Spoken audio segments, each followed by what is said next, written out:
Hello friends, सितंबर 2024 से market में corrections शुरू हो गए हैं और 30 अप्रैल तक निफ्टी 50 अपने पीक से ऑलमोस्ट 7.5% डाउन आ चुका है। अगर हम निफ्टी मिड कैप 150 को देखें तो वो ऑलमोस्ट 11% गिर चुका है और निफ्टी स्मॉल कैप 250 इंडेक्स तो पूरा 17% डाउन। लेकिन इंटरेस्टिंग बात ये है कि पराग पारिक फ्लेक्सी कैप फंड पिछले 6 मंथ्स में 1.4% अप हुआ। सोचो जरा, निफ्टी 50 में 7.5% गिरावट, मिड कैप में 11%, स्मॉल कैप में 17% और यहाँ पराग पारिक फ्लेक्सी कैप 1.4% अप हुआ है। तो आज का बिलियन डॉलर क्वेश्चन ये है कि ये फ्लेक्सी कैप म्यूचुअल फंड इतने बड़े स्टॉर्म में भी इंटैक्ट कैसे रहा है। आज का वीडियो आपके लिए मस्ट वॉच है क्योंकि आज हम 3 इंपॉर्टेंट चीजें कवर करने वाले हैं। Portfolio analysis, Parag Parikh flexi cap mutual fund portfolio analysis हमें ये सिखाएगा कि फ्यूचर में मार्केट क्रैश प्रूफ पोर्टफोलियो कैसे बनाना है। दूसरा, बाइंग एंड सेलिंग स्ट्रैटेजी, कौन से स्टॉक्स वो कंसिस्टेंटली बाय कर रहे हैं मार्केट के गिरते हुए, कौन से स्टॉक्स वो कंटिन्यूसली सेल कर रहे हैं और कौन से नए स्टॉक्स उनके पोर्टफोलियो में ऐड हुए हैं। थर्ड,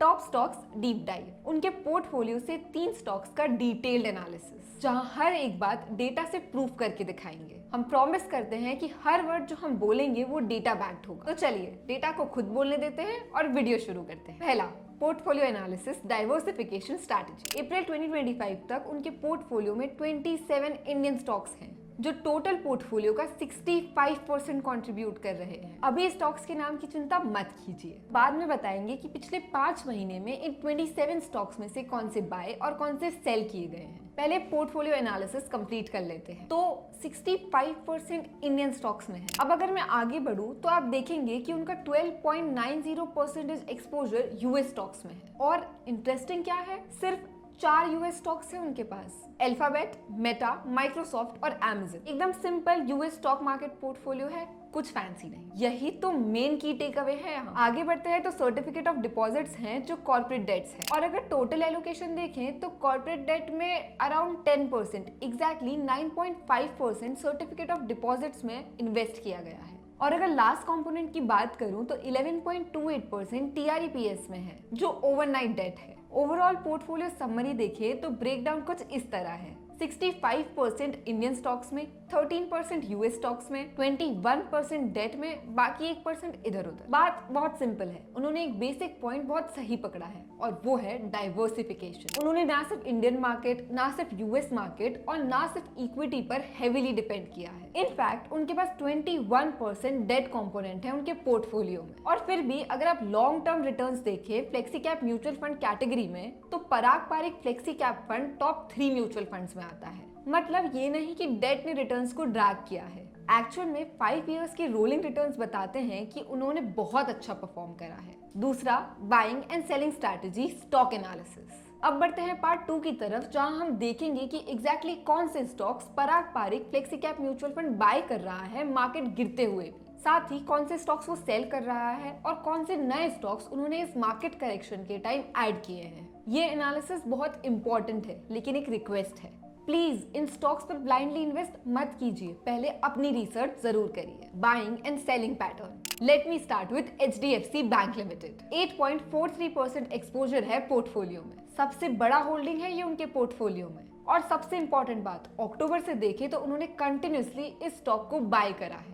स्पेशली जनवरी और फरवरी में गेम अप करा है अराउंड 7.88% तक। लगता है उन्होंने एचडीएफसी को बाय ऑन डिप जैसे ट्रीट किया है। Next one, Bajaj holding and investment limited. यहाँ कोई चेंज नहीं है, कांस्टेंट रहा है। थर्ड, कोल इंडिया लिमिटेड, बहुत इंटरेस्टिंग है, उन्होंने अपनी होल्डिंग्स को ऑलमोस्ट 21% इंक्रीज किया है और जनवरी में ह्यूज बाइंग की है। हम कोल इंडिया लिमिटेड के बारे में बाद में डिटेल में बात करेंगे। अब आते हैं power grid corporation of India पे, जहां पे कोई ह्यूज बाइंग नहीं हुई है, अराउंड 7% हुई है। आईसीआईसी बैंक लिमिटेड, छोटी सी बाइंग है, 3.84% up. Next is ITC limited, फिर से छोटी सी बाइंग अराउंड 7.06% अप। फिर आता है कोटक महिंद्रा बैंक लिमिटेड, नवंबर, दिसंबर और जनवरी में ह्यूज बाइंग की है। कोटक महिंद्रा बैंक में बढ़ते स्टेक्स लिए गए हैं। अब आते हैं मारुति सुजुकी पर, कांस्टेंट रहा है। नेक्स्ट इज एचसीएल टेक्नोलॉजीज जो फिर से कांस्टेंट रहा है।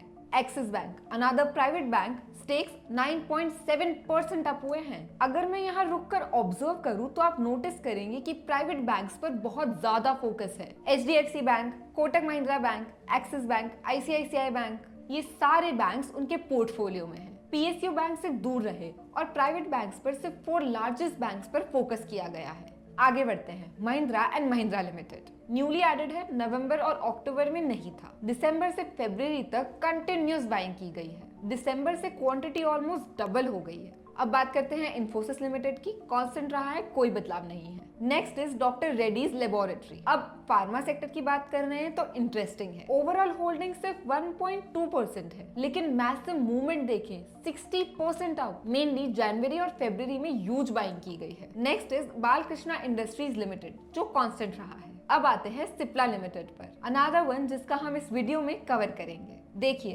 85% ह्यूज बाइंग हुई है और कंसिस्टेंटली दिसंबर, जनवरी, फरवरी में अप हुई है। Next is Zydus life sciences limited, almost 49% up. Huge buying फरवरी में हुई है। अब वेल्थ मैनेजमेंट सेक्टर की बात करते हैं। Motilal Oswal financial services limited, huge selling, 35% stakes down है। Next is Indian exchange energy limited, constant रहा है। Next is multi commodity exchange of India limited, huge selling, almost 36% down. Wealth management sector continue करते हैं। CDSL में 57% stakes dilute हुए हैं, huge selling. Overall wealth management sector में selling का trend दिख रहा है।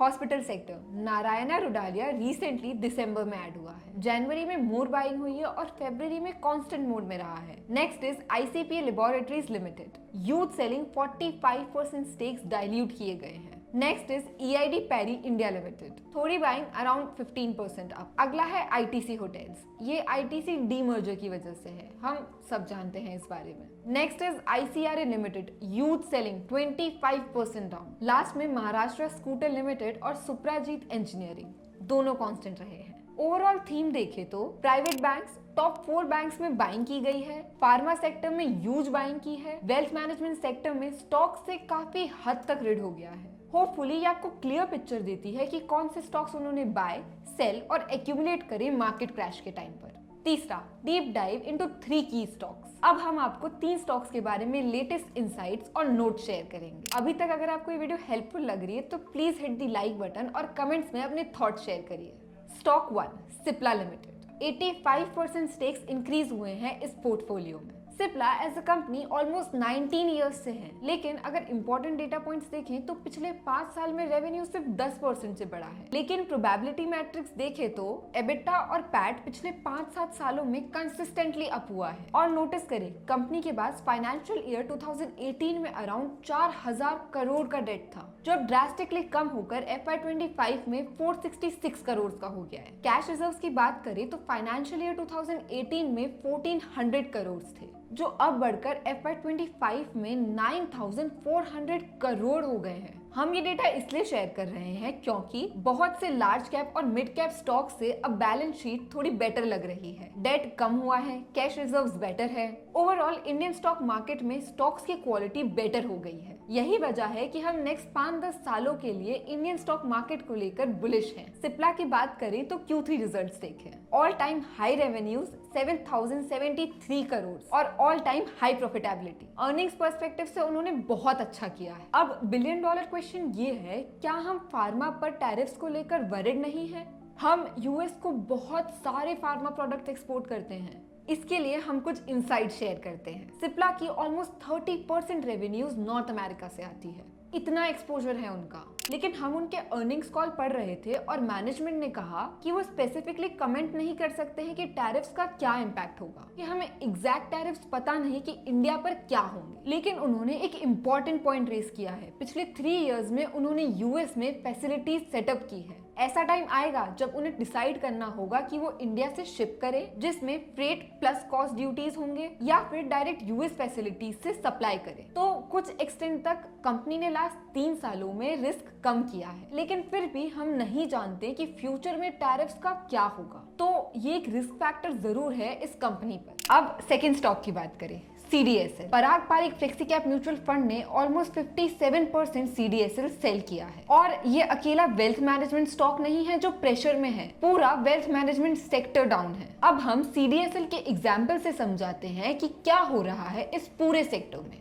जब stock market overall bull run में होते हैं तो वेल्थ मैनेजमेंट स्टॉक्स ज्यादा बेटर परफॉर्म करते हैं। जब बेरिश मूड में होते हैं तो वेल्थ मैनेजमेंट स्टॉक्स भी बेरिश हो जाते हैं। क्यों? अब हम आपको CDSL स्टॉक के बारे में कुछ डेटा प्रेजेंट करेंगे। Q3 FY25 में CDSL की अर्निंग ग्रोथ एक्चुअल में कम हुई है। प्रॉफिट्स 324 करोड़ से घटकर 235 करोड़ हो गए हैं। इनकम में सबसे बड़ा drop transaction charges. Q2 FY25 तक ये अप जा रहा था और सडनली Q3 में 83 करोड़ से घटकर 59 करोड़ हो गया। ये मेनली इसलिए हो रहा है क्योंकि जनवरी और फरवरी में न्यू डीमैट अकाउंट्स की ओपनिंग डाउन हो गई है। फरवरी में तो ये 21 मंथ लो पर आ गया था। डेटा देखिए तो फरवरी में न्यू एडिशंस 2.26 मिलियन अकाउंट्स के थे वर्सेस जुलाई 2024 में 4.55 मिलियन डीमैट अकाउंट्स ओपन हुए थे। सिर्फ न्यू डीमैट अकाउंट एडिशंस ही नहीं, एग्जिस्टिंग डीमैट अकाउंट होल्डर्स भी स्टॉक में कम ट्रांजैक्ट कर रहे हैं। इसलिए ट्रांजैक्शन चार्जेस जो इन कंपनीज के रेवेन्यू है वो भी डाउन हो रहे हैं। Obviously stock market earnings growth पर रिएक्ट करेगा, इसलिए इन वेल्थ मैनेजमेंट स्टॉक्स की प्राइसेस डाउन हो रही है। लेकिन लॉन्ग टर्म पिक्चर हमारे व्यू में बहुत अच्छा है क्योंकि डीमैट अकाउंट्स का पेनिट्रेशन अब सिर्फ 12% है कंपेयर टू यूएस में 62%। हम ये नहीं कह रहे कि इंडिया में पेनिट्रेशन 12% से बढ़कर 62% हो जाएगा, लेकिन लेट्स से अगर 5 इयर्स में 12% से बढ़कर 24 हो जाता है तो ये स्टॉक्स बेटर परफॉर्म करेंगे। It's a short term correction जो हम इन स्टॉक्स में देख रहे हैं। होपफुली लॉन्ग टर्म में या मिड टर्म में इन स्टॉक्स में अर्निंग्स वापस आ जाएंगे, लेकिन ये रियली डिपेंड करता है कि सेंटिमेंट्स कब बेटर होंगे, रिटेल यूजर्स कब स्टॉक मार्केट में वापस आएंगे। ये है जिसका हमें वेट करना होगा। हमारे व्यू में अभी वेल्थ मैनेजमेंट सेक्टर में बॉटम नहीं आया है। शॉर्ट टर्म में और पेन हो सकता है क्योंकि Q4 अर्निंग रिजल्ट्स की भी डाउन होने की संभावना है। Let's wait and watch Q4 earnings में क्या होता है और फिर हम समझ पाएंगे कि किस डोमेन में क्या हो रहा है। अब थर्ड स्टॉक की बात करते हैं, कोल इंडिया लिमिटेड। उन्होंने इसमें बाइंग की है, स्टेक्स ऑलमोस्ट 21% अप हैं और ऑलरेडी पोर्टफोलियो में अराउंड 6% है। की क्वेश्चन जो आपके माइंड में आ सकता है, जब हर कोई रिन्यूएबल एनर्जी की बात कर रहा है तो कोल इंडिया का फ्यूचर क्या है? प्लीज नोट करें कि इंडिया में अभी भी 55% ऑफ एनर्जी नीड्स कोल से पूरी होती हैं और प्रोजेक्शंस कहते हैं कि 2030 तक कोल डिमांड ग्रो करता रहेगा क्योंकि थर्मल पावर और रिन्यूएबल एनर्जीज पैरेलल ग्रो करेंगे। ऐसा नहीं है कि थर्मल पावर कम हो जाएगा, कम से कम नेक्स्ट 5 to 8 इयर्स तक इस स्पेस में विजिबिलिटी है। सेकंड क्रिटिकल पॉइंट, क्या ये कंपनी 25% CAGR, 20% CAGR या 15% CAGR के साथ ग्रो कर सकती है? हाईली अनलाइकली, क्योंकि वॉल्यूम पर्सपेक्टिव से ह्यूज ग्रोथ आना मुश्किल है। लेकिन जो इस कंपनी को इंटरेस्टिंग बनाता है वो है स्ट्रॉन्ग कैश बैलेंस।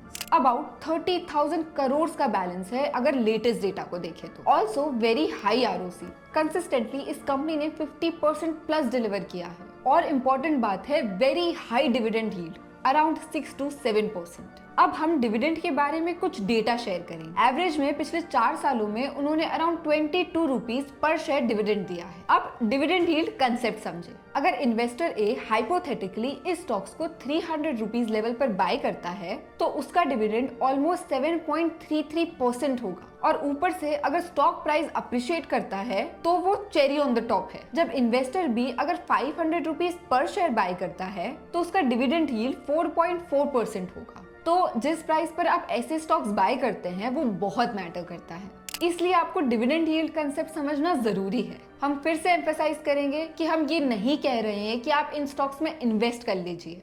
ये पोर्टफोलियो एनालिसिस और मूव्स आपको समझाने में हेल्प करेंगे कि एक्सपर्ट मार्केट में क्या कर रहे हैं और आप इसमें से कुछ लर्निंग्स ले सकते हैं। लेकिन प्लीज मेक श्योर आप अपनी रिसर्च जरूर करें किसी भी स्टॉक में इन्वेस्ट करने से पहले। आई होप आपको ये वीडियो पसंद आया होगा। तब तक के लिए हैप्पी इन्वेस्टिंग।